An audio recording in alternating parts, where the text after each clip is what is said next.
42 सीटों पर रुझान सामने आ चुके हैं। 23 और 21 का यह आंकड़ा पश्चिम बंगाल में 42 सीटों पर आगे आ चुके हैं रुझान। तो केरल में एलडीएफ 6 और यूडीएफ 4 सीटों पर आगे चल रहे हैं। हालांकि एग्जिट पोल यूडीएफ को बता रहे हैं कि वो सरकार बनाएगी, लेकिन शुरुआती दौर है। अभी महज 10 से 11 मिनट हुआ है जब काउंटिंग शुरू हुई है, लेकिन शुरुआती तौर पर ये जो रुझान है तेजी से आंकड़े बढ़ते हुए नजर आ रहे हैं। जहां असम में 126 में से 10 सीटों पर रुझान आए हैं, 293 में से 45 पर पश्चिम बंगाल में रुझान आए हैं और तमिलनाडु पर भी 234 में से 1 सीट पर रुझान आए, जिसमें टीवीके आगे चल रही है।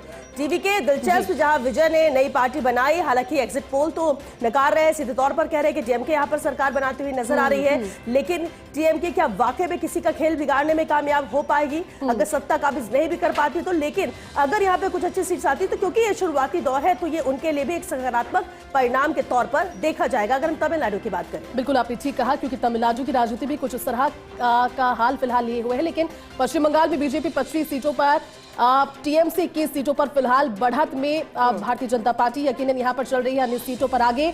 लेकिन पश्चिम बंगाल में भारतीय जनता पार्टी की बढ़ती हुई सीटें किस ओर इशारा कर रही है, ये समय के साथ लगभग 1 बजे के आसपास वो तस्वीर स्पष्ट हो जाएगी। देखिए, टीएमसी को लेकर के ममता बनर्जी ने सुबह होते ही अपने कार्यकर्ताओं से कह दिया, संभवतः किसी बात के आभास को समझते हुए, कि आप जो मतगणना केंद्र है वहां पर कड़ी सुरक्षा रखिए और जिस स्थिति को लेकर के वो बात कर रही है वो हो सकता है कि वहां पर ऐसी स्थितियां पनपे जिसमें ममता बनर्जी सामने भी आ जाए। आपको पिछला चुनाव याद होगा, श्वेता जब व्हील चेयर पे और पैर में प्लास्टर बंधाकर वो आई थी, बहुत सारी संवेदनाओं के साथ में। लेकिन पश्चिम बंगाल में भारतीय जनता पार्टी की अपडेट, 25 सीटों पर भारतीय जनता पार्टी बढ़त में, टीएमसी 21 सीटों में, असम में भारतीय जनता पार्टी 15 और कांग्रेस महज अब तक 2 सीटों पर ही चल रही है आगे। केरला में एलडीएफ, जी बिल्कुल जयती, और ठीक कहा आपने कि पिछली बार तो प्लास्टर पैर में बंधा होता, लेकिन उसके बावजूद उन्होंने फुटबॉल पर किक मारी। तो इस बार वो किक प्रधानमंत्री नरेंद्र मोदी ने मारी है पश्चिम बंगाल में। तो अलग अलग तस्वीरें भी देखने को इस बार चुनाव प्रचार के दौरान देखने को मिली थी। बहुत ही दिलचस्प थी, क्योंकि जब आम व्यक्ति से जुड़ता है कोई बड़ा नेता तो वो तस्वीरें भी बहुत ही अहम हो जाती है, खास हो जाती है और उनका भी असर दूर तलक होता है। तो क्या पश्चिम बंगाल में जो नजारा, जो चीजें देखने को मिली, उसका असर कितना आम जनता के वहां के जहन में पड़ा होगा और क्या वो वोटिंग के लिहाज से अगर देखा जाए तो क्या परिवर्तन उनके मन में हुआ होगा, ये भी बेहद अहम है। लेकिन देखिए, अभी क्योंकि लगातार काउंटिंग जारी है और जो आंकड़े सामने आ रहे रुझानों को लेकर, यहाँ 92 सीटों पर पश्चिम बंगाल में काउंटिंग जारी है, जिसमें उसमें रुझान है। और 92 सीटों की बात करें तो 52 पर बीजेपी और 40 पर टीएमसी आगे चल रही है। ये दिलचस्प है जी मुकाबला। असम में बीजेपी 20 और कांग्रेस 8 पर आगे चल रही है। केरल में एलडीएफ 14 और यूडीएफ 14, दोनों बराबरी पर अभी नजर आ रहा है रुझानों के लिहाज से बात करें। और पश्चिम बंगाल में बीजेपी 52, टीएमसी 45 सीटों पर आगे। और ये आंकड़ा ऊपर नीचे भी होगा, आगे पीछे होगा, कुछ और भी आगे आ सकते हैं। लेकिन क्या वाकई में जो वो कह सकते मैजिक फिगर है, उसको रुझानों में कौन पहले क्रॉस करता है, ये भी अहम रहेगा। नजर इस पर भी है, लगातार वो अपडेट भी हम आप तक पहुंचा रहे हैं। लेकिन टैली से इस वक्त नजर किसी की नहीं हट रही होगी। हालांकि तमिलनाडु की बात करें, 234 में से 13 सीटों पर रुझान यहाँ पर तमिलनाडु में भी सामने आ चुके हैं।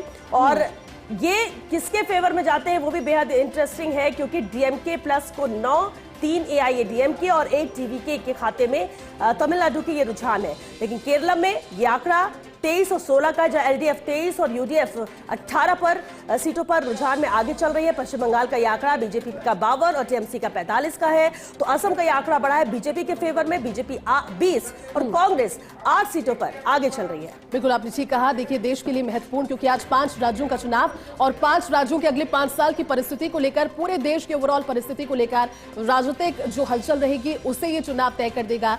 आज की मतगणना उसको तय कर देगी और हर एक अपडेट टेली के माध्यम से आपकी स्क्रीन पर अपडेट भी समय हो रही है। देखिए, पश्चिम बंगाल में भारतीय जनता पार्टी 52, टीएमसी 45 और अन्य सीटों पर आगे, यानी कि भारतीय जनता पार्टी की कुछ सीटों पर बढ़त। असम में भारतीय जनता पार्टी 20, कांग्रेस महज 8 सीटों पर इस समय आगे।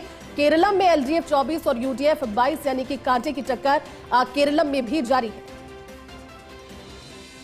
और पश्चिम बंगाल में बीजेपी 52, टीएमसी 45, यह आंकड़ा अपडेट हो रहा है। और जिस स्पीड के साथ में, क्योंकि अभी पोस्टल बैलेट की गिनती पहले शुरू हुई है, इसके बाद में ईवीएम खुलेगा। हालांकि ईवीएम को लेकर के बार बार विपक्ष की ओर से बातें कही जाती है, लेकिन विपक्ष का होना इस चुनाव में जरूरी इसीलिए भी था क्योंकि लगातार उन कोशिशों के साथ जो वर्तमान में देश की ज्वलंत समस्याओं को विपक्ष उठा रहा था, संसद में उठा रहा था। विपक्ष का कहना था कि उनके नजरिए से, वो जनता के नजरिए से बातों को पहुंचा रहे हैं, लेकिन भारतीय जनता पार्टी का अपना रुख सत्तारूढ़ पार्टी का अपना रुख, जिन्होंने पश्चिम बंगाल में जो हिंसा और जो महिलाओं के खिलाफ हो रहा अत्याचार है, महिलाओं के साथ जो हो रही नाइंसाफी है, उस मुद्दे को उठाए और अपने कार्यकाल में 15 सालों में ममता बनर्जी पर पहली बार भ्रष्टाचार के आरोप भी लगे। अब लगातार 2011 से ममता बनर्जी क्योंकि सरकार में, ऐसे में एंटी इनकम्बेंसी भी एक फैक्टर हो सकता है। फिलहाल अगर आंकड़ों की बात की जाए तो असम में बीजेपी 20, कांग्रेस महज 8 सीटों पर अभी आगे, केरल में एलडीएफ 25, यूडीएफ 24 सीटों पर। तो वहीं हॉट स्टेट पश्चिम बंगाल का जो आंकड़ा है वो 55 सीटों पर पहुंचा है भारतीय जनता पार्टी के लिए, टीएमसी 48 और अन्य पर दूसरे जो दल है वो आगे चल रहे हैं। असम में बीजेपी 20 पर और 8 पर सिर्फ जो कांग्रेस पार्टी है। केरला में एलडीएफ 25, यूडीएफ 24, 55 सीटें भारतीय जनता पार्टी की और टीएमसी की 48 सीटें अब तक पश्चिम बंगाल में दिख रही है। बिल्कुल जैसी, और क्योंकि अब देखना ही होगा कि देखिए जो रुझान है, अगर वो परिणाम में बदलते हैं या फिर एग्जिट पोल के मुताबिक ही परिणाम होते हैं, तो फिर समझना होगा और एनालिसिस करना जरूरी होगा कि आखिर बदलाव किया गया तो जनता ने क्यों किया, क्या वाकई एंटी इनकम्बेंसी थी। और एंटी इनकम्बेंसी इतने सालों बाद होना भी लाजमी हो जाता है, जब लगातार आप किसी एक व्यक्ति को, एक पार्टी को कमान सौंप देते हैं और हर बार 5 साल आप उसी पर भरोसा करते हैं और उसके बाद जब आप बदलाव चाहते हैं तो कुछ बड़ी वजह ही होगी या फिर जो सत्ता में काबिज है शायद वो लापरवाह हो गए, इसलिए भी बदलाव जरूरी होता है। अब पश्चिम बंगाल जिसका अपना ही अलग इतिहास रहा है, जो उसमें काबिज है, तो फिर वो हम लेफ्ट की बात कर ले या फिर अब टीएमसी की बात कर ले।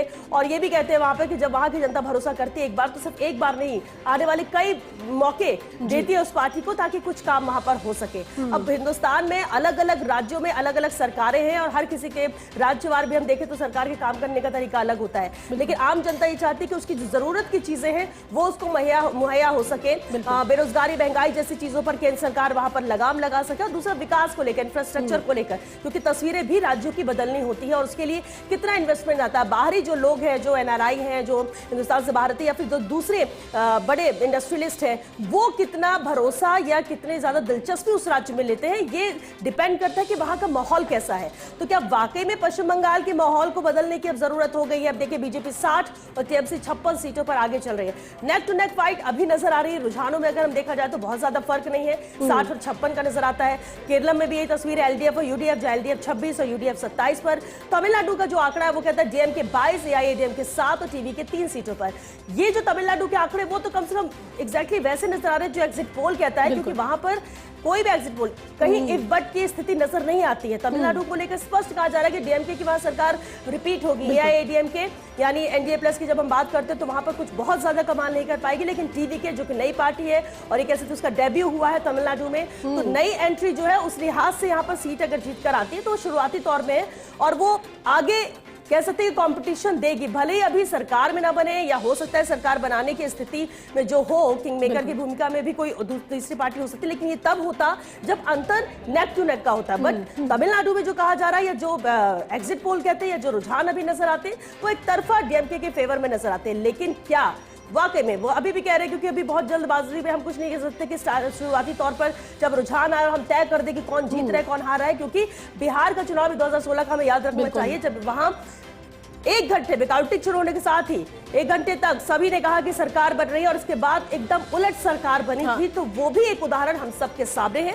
और इसलिए जिस तरह से धीरे धीरे काउंटिंग आगे बढ़ रही है, रुझानों में नजर आ रहे हैं ये आंकड़े, उस पर भी गौर करना होगा। देखिए एक बार फिर नजर डालते केरला में देखिए एलडीएफ 30, यूडीएफ 30, एनडीए 2 सीटों पर यहाँ पर बढ़त बनाए हुए। तमिलनाडु में ये आंकड़ा डीएमके का 22, एआईएडीएमके 7 और टीवी के 3 पर है। पश्चिम बंगाल में बीजेपी जहां 61 पर आगे और टीएमसी 56 सीटों पर आगे चल रही है, तो असम में ये आंकड़ा बीजेपी का 29 और कांग्रेस का 10 सीटों पर आगे। अब देखिए असम में भी वैसी तस्वीरें हैं जैसी कि तमिलनाडु में नजर आ रही है, क्योंकि असम में भी एक तरफा नजर आ रहा है कि बीजेपी के रुझानों में भी आंकड़े बहुत ज्यादा है जबकि कांग्रेस और उसमें अंतर नजर आता है।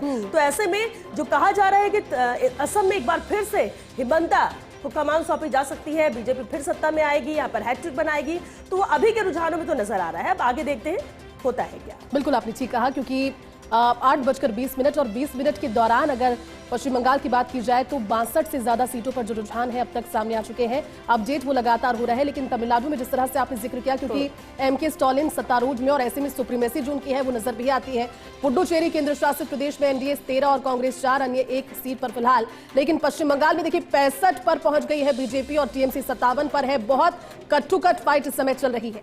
असम में बीजेपी 29, कांग्रेस 10 सीटों पर आगे। असम की बात की जाए, जिस तरह से आपने कहा भी, क्योंकि हिमंत बिस्वा शर्मा लगातार तीसरी बार होगा जब वो जीत की हैट्रिक बनाएंगे, लेकिन गौरव गोगोई का जो फैक्टर है उसको नकारा नहीं जा सकता, क्योंकि उनका भी वहां पर लोगों के साथ में जिस तरह का जुड़ाव रहा है और जिस तरह से उनको सदन में हम सुनते भी हैं, गौरव गोगोई की भी एक महत्वपूर्ण भूमिका। लेकिन यहां पर कितनी सीटों के साथ में कांग्रेस पार्टी को असम में संतुष्ट होना पड़ेगा, फिलहाल नजर उस चीज पर ज्यादा है। लेकिन रिपीट, अगर कांग्रेस पार्टी अपने आप को करने की, माफ कीजिएगा, भारतीय जनता पार्टी अगर अपने आप को करने की कोशिश में है, तो असम का जो चाय बागान का फैक्टर है, जो चाय के मजदूर हैं, जिस तरह से प्रधानमंत्री पहुंचे भी और चाय के बागान में पहुंचकर उन महिलाओं के साथ उनके संघर्ष को देखा किस तरह से उनकी रोज की जिंदगी गुजरती है, किस तरह से वो चाय के पत्तों को चुनती है, लागत उसकी जैसी चाहती है वैसी उन्हें मिले, बहुत सारे फैक्टर। लेकिन सीधे तौर पर फिलहाल 5 राज्यों के विधानसभा चुनावों के नतीजों को लेकर अपडेट आपको हम हर एक